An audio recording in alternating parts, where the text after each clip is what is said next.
10%. That's all I asked for. Hudson Garrett's laughter echoed through his corner office like I'd just told him the funniest joke he'd ever heard. You want a 10% raise? After 18 years? He couldn't even finish the sentence before another wave of laughter hit him. I stood there holding my folder of documentation, every process improvement, every cost-saving innovation I'd developed over nearly 2 decades at Porter Precision Manufacturing. I'm Calvin Bennett, by the way. 49 years old, senior manufacturing systems engineer, and until that moment, the kind of guy who keeps his head down and lets his work speak for itself. Former Navy technician turned civilian engineer, spent my whole career believing that good work gets rewarded eventually. Started at Porter when I was 31, fresh out of the service with big dreams about building something that mattered. The lean manufacturing system I designed saved us $2.8 million last quarter alone, I said, trying to keep my voice steady. The quality control processes for the Eastwood contract cut defect rates by 85%. Hudson waved his hand like he was swatting away a fly. Everyone's replaceable, Calvin, even you. He leaned back in his leather chair, that Harvard MBA smirk plastered across his face.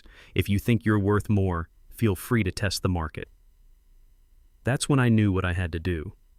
See, what Hudson never understood was what happened on the factory floor every day. While he was in board meetings talking about synergies and market positioning, I was down there with the guys running the machines. Tommy Rodriguez had been operating the main stamping press for 12 years. Maria Santos ran quality inspection with an eye that could spot a defect from 20 feet away. These weren't just employees to me. They were the people who made my systems work.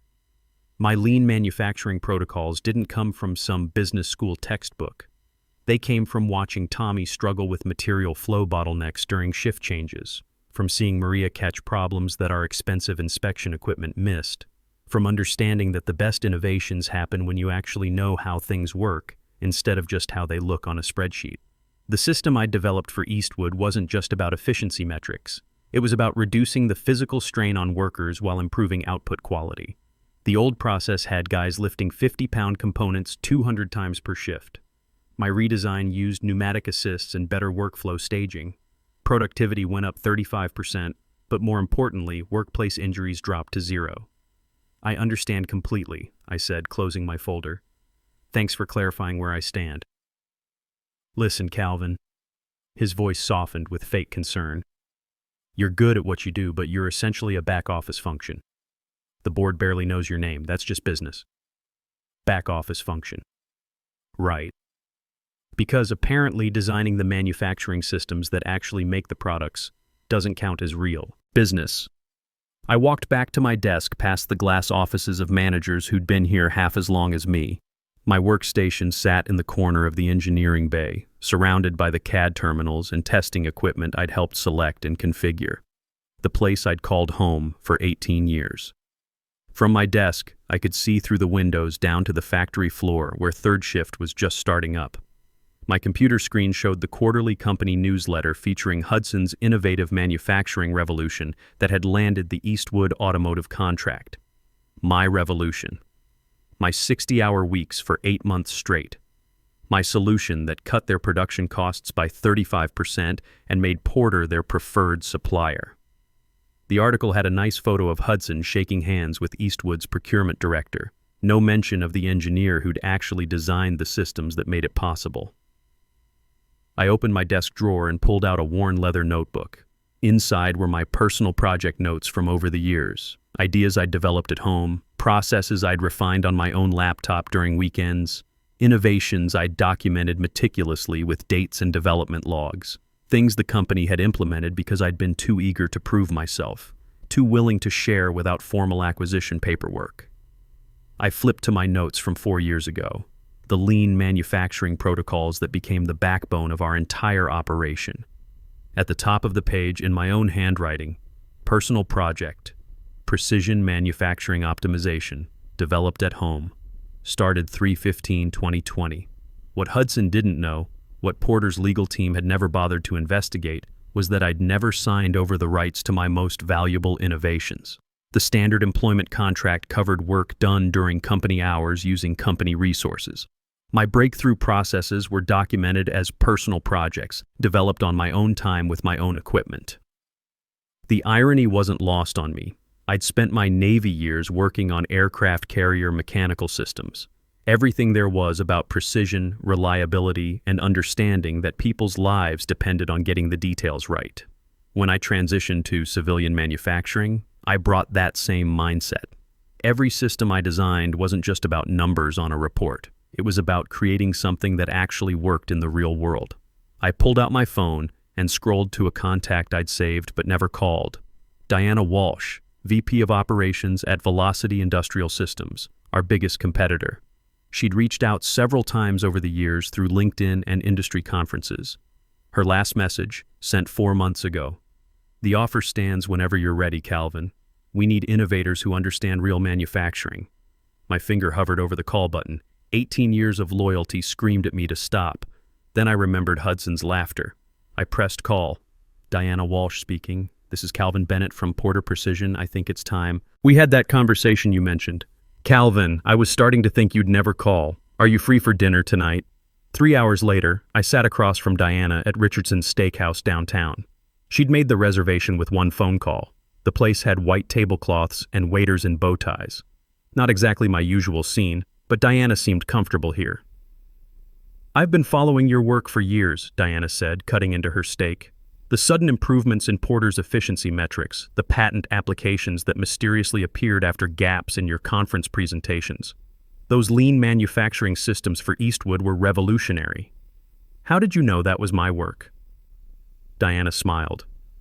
Because Hudson Garrett couldn't engineer his way out of a paper bag, let alone develop sophisticated manufacturing protocols. When we tried to reverse engineer your systems and failed, that's when I knew we needed the brain behind them. She wasn't wrong. Hudson's background was all finance and marketing.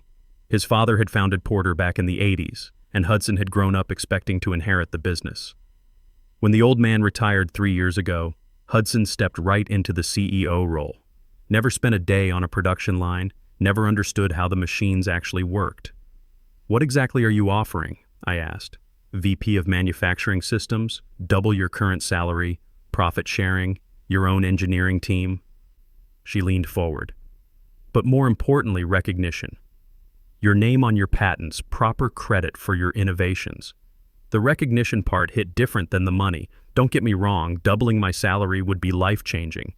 But having my name on the work I'd actually done? That meant something. I placed my notebook on the table.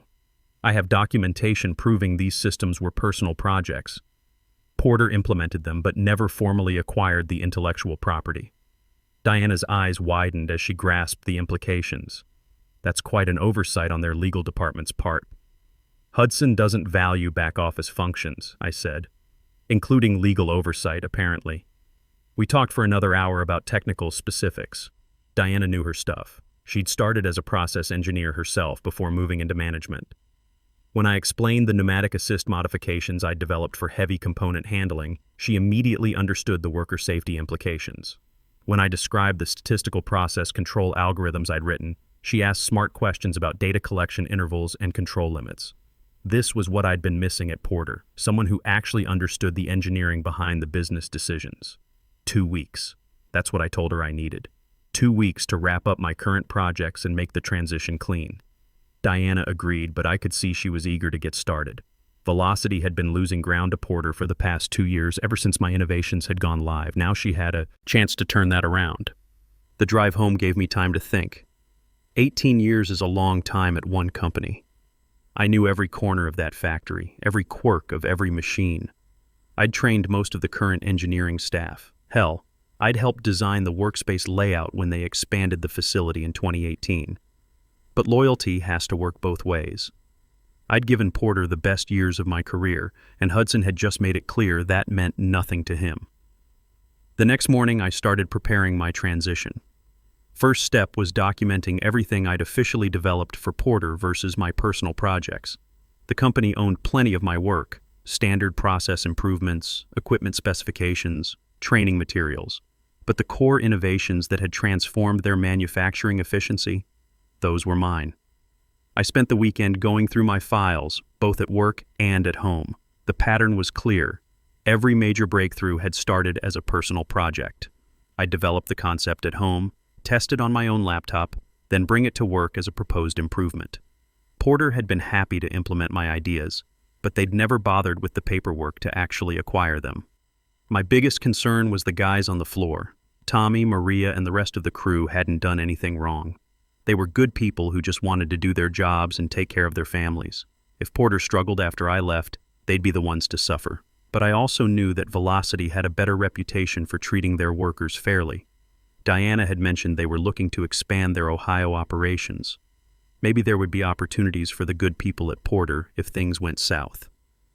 Monday morning arrived with typical factory noise. The 6 a.m. shift change, the rumble of machinery starting up, the familiar rhythms I'd been hearing for 18 years. I walked through the plant before heading to my office, checking on the weekend production numbers, saying hello to the early crew. Everything was running smooth. The systems I'd designed were working exactly as intended. The Eastwood line was producing parts at a 99.2% quality rate. The new pneumatic assists had eliminated the repetitive stress injuries that had plagued the heavy assembly area. Material flow was optimized to the point where we rarely had bottlenecks anymore. It was good work I was proud of, and Hudson thought it was replaceable. I spent the next week quietly completing my documentation. Every personal project was cataloged with development dates, design iterations, and implementation records. I made copies of all the emails where I'd offered to let Porter formally acquire my innovations. Hudson's dismissive responses were particularly interesting reading. The legal research took some time, but the conclusion was clear. My personal intellectual property had never been transferred to Porter. They'd implemented my systems based on my recommendations, but they'd never completed any acquisition process. It was sloppy corporate governance, the kind of oversight that happens when leadership doesn't value the legal details. By the end of the week, I had everything I needed: documentation, legal clarity, and a plan for moving forward. Friday afternoon, I typed up my resignation letter. Saturday morning, I called Diana Walsh. "I'm ready," I said when she answered. "Excellent. Can you start Monday? Give me 2 weeks to do this right. But yes, I'm coming to Velocity." There was satisfaction in her voice when she responded. "Welcome to the team, Calvin. This is going to be fun." Monday morning, I walked into Hudson's office with my resignation letter. He was staring at his computer screen, probably reviewing the latest quarterly projections that looked good thanks to the systems I'd built. 2 weeks' notice," he said, barely glancing at the document. "Where are you heading?" I thought about lying, but decided honesty would have more impact. "Velocity Industrial Systems." That got his attention. His head snapped up, eyes narrowing. "Our competitor? That's unfortunate timing. We're in final negotiations with Eastwood to expand our contract." "I know. I designed the manufacturing protocols for that proposal." Hudson's expression shifted from casual dismissal to genuine concern. The color drained from his face as he realized what this meant. "We should discuss retention options. Perhaps that raise you mentioned. Velocity is offering double my salary plus VP position and profit sharing." He forced a laugh, but it sounded hollow now. "They're overpaying. You'll be disappointed when reality sets in." "We'll see," I said, and walked out. My last 2 weeks at Porter were strange. Word got around quickly that I was leaving for Velocity. Some people were shocked, others said they saw it coming. Tommy Rodriguez pulled me aside on Tuesday. "You really going to the competition, Cal?" "Yeah, Tommy, it's time." He nodded slowly. "Can't say I blame you. Hudson's been taking credit for your work since day one. We all know who really designed these systems." That meant something. The guys on the floor knew. They'd always known. I spent those final days completing my transition documents and training my replacement, a bright kid named Andy Patterson, fresh out of Ohio State's engineering program. He was eager but terrified, which I understood. The systems he was inheriting were complex. The pneumatic assist controls alone had 47 different parameters, I explained, walking him through the main assembly line. Each station is calibrated for specific component weights and operator heights. You change one setting without understanding the downstream effects, and you'll have bottlenecks within an hour. Andy took notes frantically. "How long did it take you to learn all this?" "Years," I said honestly. "But don't worry. The documentation is solid, and the operators know these systems inside and out. Listen to them. They'll teach you things no engineering textbook ever could." I also quietly backed up all my personal project documentation and made copies of the email chains where I'd offered to let Porter acquire my innovations. Hudson's responses were particularly telling. One from 2021 read, "Just implement it if it works. We'll handle the paperwork later." That paperwork had never materialized. On Thursday of my final week, I met with Preston Vance, Porter's legal counsel, for the standard exit interview. "Just routine paperwork," he assured me, sliding documents across his desk. "Non-compete agreement, confidentiality clauses, confirmation you're not taking company property." I reviewed everything carefully. The non-compete wasn't in my original employment contract, and I wasn't signing it now. As for company property, I was taking only what belonged to me. "I'm not signing the non-compete," I told Vance. "It wasn't part of my original agreement. It's standard procedure now," he said, looking uncomfortable. "Not for me. And regarding company property, I'm taking my personal intellectual property that was never formally acquired by Porter." "What personal property?" Vance's expression tightened. I opened my notebook, showing him the dated entries. "These manufacturing systems were developed on my personal time using my own resources. Porter implemented them but never completed any acquisition process. I have the documentation to prove it." Vance flipped through my notebook, his face growing pale. These are the core systems we use for everything." "Yes, they are," I said calmly. He stared at me, then at the notebook. "I need to make some calls." "Of course, but my employment ends Friday, and my personal property leaves with me." Friday afternoon arrived gray and drizzly, typical Ohio weather for late fall. I cleaned out my desk, said goodbye to the engineering team, and walked through the factory one last time. The machines hummed with the efficiency I'd helped create. The workers moved with the rhythm of processes I'd designed. It was good work, even if Hudson had never appreciated it. Maria Santos was running quality checks on the Eastwood line. She looked up when she saw me. "Heard you're leaving us," she said. "New opportunities, Maria. But these systems will keep running smooth. You know them better than anyone." She smiled. "Take care of yourself, Cal, and good luck with whatever comes next." I walked out of Porter Precision Manufacturing at 5:30 p.m. carrying a box with my personal items and 18 years of memories. My truck started on the second try, same as always. Some things never change. Monday morning at Velocity felt like stepping into the future. Their facility was newer, better organized, with modern equipment and clean work areas. Diana Walsh met me at reception personally. "Welcome to Velocity, Calvin. Ready to change the industry?" My new office had windows overlooking their main production floor. Real windows, not the interior glass partitions I'd gotten used to at Porter. I could see their current manufacturing setup and immediately spotted areas for improvement. The material flow patterns were inefficient, creating unnecessary worker movement. The quality control stations were positioned wrong for optimal visual inspection. The pneumatic systems looked like they'd been installed by someone who'd read the manual but never actually used the equipment.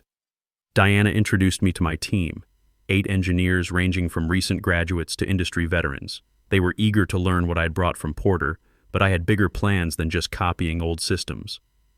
"We're not here to recreate Porter's processes," I told them during our first team meeting. "We're here to build something better. Something that Porter can't match even if they tried." Over the next 6 weeks, we redesigned Velocity's entire manufacturing approach.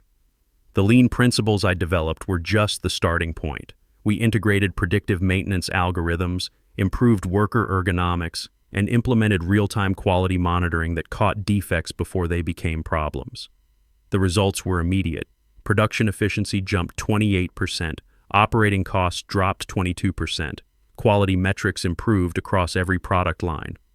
But more importantly, workplace injuries fell to nearly zero, and employee satisfaction surveys showed significant improvement. Our sales team noticed. They started approaching clients with performance data that Porter couldn't match. The morning Eastwood announced they were switching their contract to Velocity, my phone started buzzing. Hudson's name flashed on the screen 4 times before he left a message.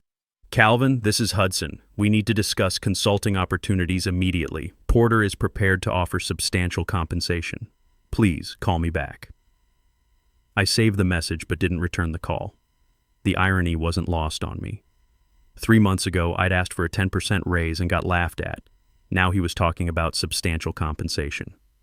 3 days later, Hudson was waiting by my car in the Velocity parking garage. The confident CEO swagger was gone. He looked tired, older somehow. "This is inappropriate," I said, keeping my distance. "You've put 200 jobs at risk," he said, his voice urgent. "Porter is facing a crisis because of what you took. I didn't take anything that belonged to Porter. I took my personal intellectual property that Porter used without proper acquisition. Nobody will believe that. It looks like corporate theft. I have dated documentation of every project, every implementation, every conversation where ownership was never transferred. Your legal team never did their job properly." Hudson stepped closer. "Name your price. Whatever Velocity is paying, we'll triple it." I thought about those 18 years sitting at my desk while he took credit for my work. About his laughter when I asked for basic recognition. "You once told me everyone's replaceable. Even me. I'm just following your business philosophy." The next quarter's results were devastating for Porter. Without the Eastwood contract, they lost 40% of their revenue. Their stock dropped 48% in 6 weeks. The board started asking hard questions about how they'd become so dependent on systems they didn't actually own. Industry publications ran stories about Porter's mysterious technical collapse. Manufacturing Weekly called it a catastrophic loss of institutional knowledge. The Wall Street Journal described it as a case study in poor intellectual property management. Nobody mentioned Hudson's laughter in his corner office, but the message was clear. Companies that don't value their talent pay the price. Porter laid off 180 employees. I watched the announcement from my office while reviewing expansion plans for Velocity's new automotive division. Each name on the layoff list was someone I'd worked with, someone I respected: Tommy Rodriguez, Maria Santos, good people who didn't deserve to suffer for Hudson's arrogance. That's when Diana and I had a serious conversation about corporate responsibility. "We can't just celebrate Porter's failure," I told her. "These are real people with families and mortgages." "What do you have in mind?" she asked. Velocity launched Operation Opportunity the following week. We committed to interviewing every qualified former Porter employee. For specialized positions we couldn't fill immediately, we partnered with regional manufacturers to create placement services. For workers nearing retirement, we offered consulting contracts that provided bridge income until their pensions kicked in. Tommy Rodriguez became my lead technician for pneumatic systems installation. Maria Santos joined our quality control team as a senior inspector. Within 6 months, we'd hired 73 former Porter employees. The local business press called it innovative competitor displacement strategy. But for me, it was just doing right by people who'd supported my work for years. Then came the lawsuit. Porter sued me for theft of intellectual property and corporate sabotage. Their legal team filed extensive documentation claiming I'd stolen proprietary manufacturing processes. Hudson gave interviews to trade publications about protecting American companies from industrial espionage. The case fell apart during discovery. My dated documentation proved every major innovation had originated as a personal project. The email chains showed Hudson explicitly dismissing the need for formal IP acquisition. Most damaging was a recorded board meeting where Hudson had boasted about getting brilliant engineering work without paying acquisition costs. The judge dismissed the case with prejudice, noting Porter's failure to secure proper ownership of innovations they'd implemented. The legal fees alone cost Porter another $1 million they couldn't afford. The morning after the dismissal, I received an unexpected visitor. Preston Vance, looking considerably older than during my exit interview. "I was let go last month," he said, sitting heavily in my office chair. "Part of the final cuts. I'm sorry to hear that. Velocity is expanding our legal team if you're interested." He shook his head. "That's not why I came. It's about your innovations, your documentation." I tensed. "The court already ruled on that." "I know, and they ruled correctly." Vance met my eyes. "But there's something you should know. After you mentioned your personal projects in the exit interview, I went straight to Hudson. Showed him emails from years back where you'd offered to let the company formally acquire your work. You even suggested reasonable compensation terms. I remembered those emails now. I'd been trying to do the right thing, make everything official." Hudson replied, dismissing the need for formal acquisition. Vance continued, said something like, "Just implement it if it works, we'll handle the paperwork later. When you left and Velocity started using your systems, he ordered me to sue you anyway, despite knowing we had no case. Why are you telling me this now? Because what happened to Porter wasn't just about you taking your innovations elsewhere. It was about years of systematic arrogance. Hudson didn't just undervalue you, he treated everyone like replaceable parts. Legal, operations, engineering. When you left, it revealed how broken everything was.